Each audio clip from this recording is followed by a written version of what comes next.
CM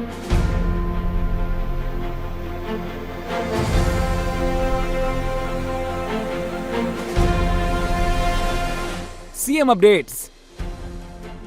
Japan प्रवास के दौरान ओसाका जापान में चल रहे वर्ल्ड एक्सपो 2025 के भारत मंडपम के अंतर्गत स्थापित छत्तीसगढ़ पवेलियन पहुंचे सीएम साय। वर्ल्ड एक्सपो 2025 में दिखी प्रदेश की संस्कृति और समृद्धि की अद्भुत झलक। ओसाका इन्वेस्टर कनेक्ट, छत्तीसगढ़ ने जीता निवेशकों का भरोसा। छत्तीसगढ़ का निवेश अनुकूल इकोसिस्टम, जापानी कंपनियों ने दिखाई गहरी रुचि। सीएम साय ने इन्वेस्टर कनेक्ट कार्यक्रम को किया संबोधित। सीएम साय के नेतृत्व में युक्ति युक्तकरण से स्कूलों में बढ़ी शिक्षा की गुणवत्ता, बच्चों का उज्जवल हो रहा भविष्य। खबरें विस्तार से। मुख्यमंत्री श्री विष्णुदेव साय आज ओसाका जापान में चल रहे वर्ल्ड एक्सपो 2025 के भारत मंडपम के अंतर्गत स्थापित छत्तीसगढ़ पवेलियन पहुंचे। यहां उन्होंने प्रदेश की संस्कृति, परंपरा और आधुनिक प्रगति को दर्शाती प्रदर्शनी का अवलोकन किया। उल्लेखनीय है कि उद्घाटन दिवस पर ही छत्तीसगढ़ पवेलियन में 22,000 से अधिक दर्शक पहुंचे।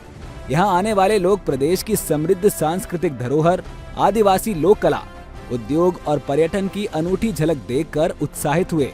मुख्यमंत्री श्री साय ने कहा कि छत्तीसगढ़ आज अपनी परंपरा और आधुनिकता के अनूठे संगम के साथ दुनिया के सामने उभर रहा है। हमारी पहचान केवल धरोहर और लोक संस्कृति तक सीमित नहीं है, बल्कि उद्योग, नवाचार और वैश्विक सहयोग की दिशा में भी हम तेजी से आगे बढ़ रहे हैं।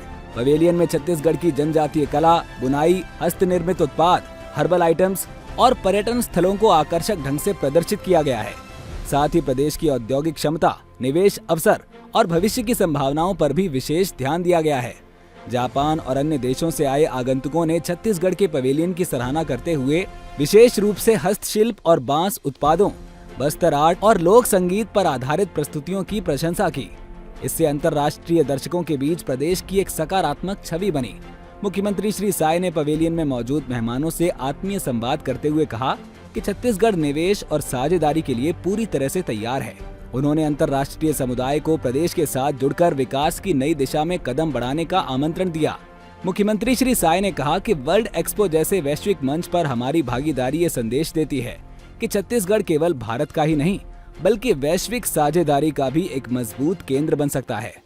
इस अवसर पर छत्तीसगढ़ के प्रतिनिधिमंडल ने विभिन्न देशों से आए निवेशकों और प्रतिनिधियों से भी चर्चा की। मुख्यमंत्री श्री विष्णुदेव साय ने अपने जापान प्रवास के दौरान ओसाका में आयोजित प्रतिष्ठित इन्वेस्टर कनेक्ट कार्यक्रम को संबोधित करते हुए कहा कि छत्तीसगढ़ प्राकृतिक संसाधनों, प्रतिभाशाली मानव बल और उद्योग अनुकूल नीतियों का सशक्त संगम है।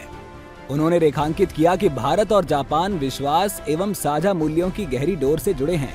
मुख्यमंत्री ने जापानी साझेदारों से आह्वान किया कि वो नवाचार, अवसर और साझा समृद्धि से आगे बढ़ रही छत्तीसगढ़ की विकास यात्रा में भागीदार बने।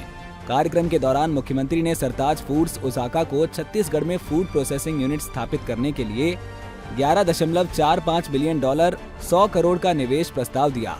ये परियोजना राज्य के फूड प्रोसेसिंग क्षेत्र को नई ऊंचाई देगी, बड़े पैमाने पर रोजगार सृजन करेगी और किसानों को नए अवसर प्रदान करेगी। मुख्यमंत्री ने कहा कि इस पहल से छत्तीसगढ़ की कृषि आधारित अर्थव्यवस्था और अधिक सुदृढ़ होगी। बिजनेस टू गवर्नमेंट B2G बैठकों के अंतर्गत मुख्यमंत्री श्री साय ने मोराबू हंशिन कंपनी के प्रेसिडेंट एवं रिप्रेजेंटेटिव डायरेक्टर श्री नाओयुकी शिमाडा से भी भेंट की। ये कंपनी कुशल इंजीनियरों, सिस्टम डेवलपमेंट और वर्कफोर्स सॉल्यूशंस के क्षेत्र में अग्रणी है। बैठक में कौशल प्रशिक्षण और वर्कफोर्स एक्सचेंज के क्षेत्र में सहयोग की संभावनाओं पर विस्तार से चर्चा हुई। बियाणी ग्रुप ऑफ कॉलेजेस को छत्तीसगढ़ में युवाओं के सशक्तिकरण हेतु India Japan skill development and human resource centre स्थापित करने के लिए निवेश आमंत्रण दिया गया। साथ ही जापान की बायोसीड्स कॉरपोरेशन इशिबाका को राज्य के भूजल में भारी धातु प्रदूषण की समस्या से निपटने के लिए निवेश आमंत्रण किया गया। मुख्यमंत्री ने कहा कि इससे छत्तीसगढ़ के युवाओं के लिए वैश्विक अवसरों का मार्ग प्रशस्त होगा और राज्य का कौशल तंत्र और अधिक सशक्त बनेगा।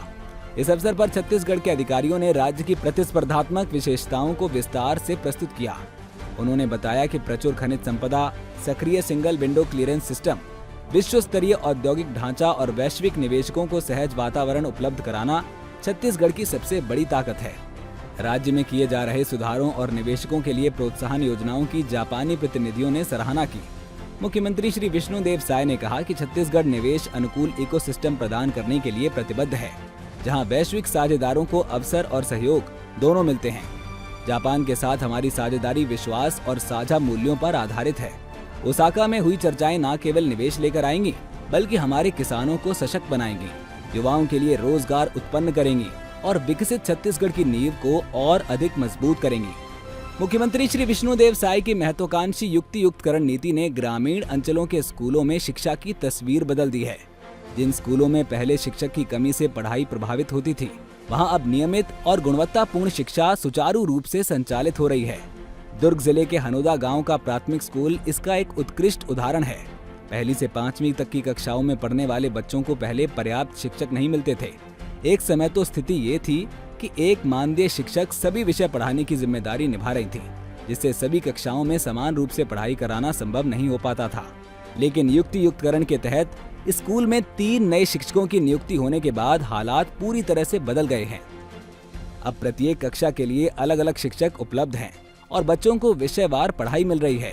स्कूल प्रभारी ने बताया कि इस पहल से स्कूल में सकारात्मक बदलाव आए हैं।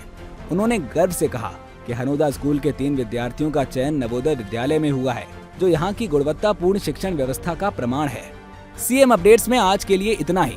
कल फिर मिलेंगे नई अपडेट्स के साथ। जय हिंद, जय छत्तीसगढ़।